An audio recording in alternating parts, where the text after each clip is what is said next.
more careful because we know that we are weak. But in our strength, God, you can take a back seat over here because I've got this.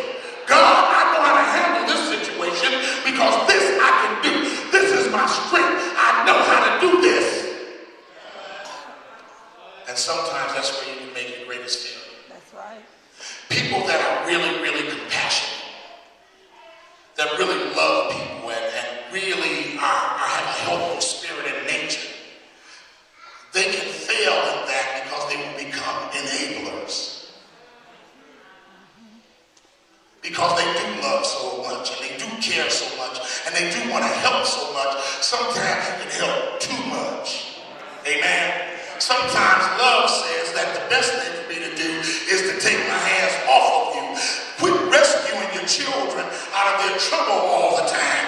Hello, somebody. But that defining moment will determine in a lot of ways the direction and course that you go in your life. In other words, how did I get here? Now, whether that experience will affect you positively or negatively, of course, is based upon you. Because here's the real deal about this life.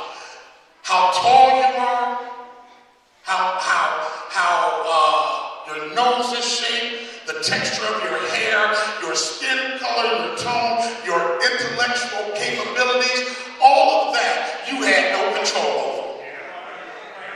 This is the hand that you have been dealt. You had no control over what God has given you to live this life. The only thing that you have control over is how you use what God has given you. What do you do with what He has placed in your life to live your life? That's all you can control. So we have no control over that. And so what begins to happen is these defining moments will either make us or break us in this life.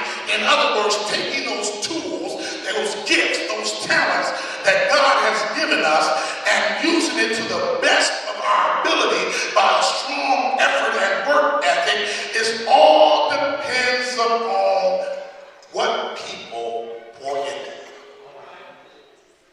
You see, Bill Withers had a study and was raised in the South where during the era of Jim Crow. And he said, one of the first things he said was, as soon as I was able to get out of there at the age of 17, he joined the Navy because he said these words, and it stuck with me. He said, there was no one here to validate me or make me feel good. Therefore, I figured I better find another crowd. Some of you need to find another crowd right now.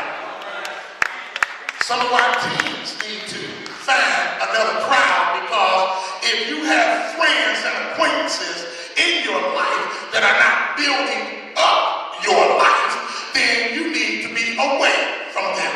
Anyone that does not value you for who you are right now, not who you're going to be 5 years from now, not who you're going to be next week, but who you are right now, the good, the bad, and just the ugly, anyone that cannot pour into you based upon who you are right now, you need to cut them loose.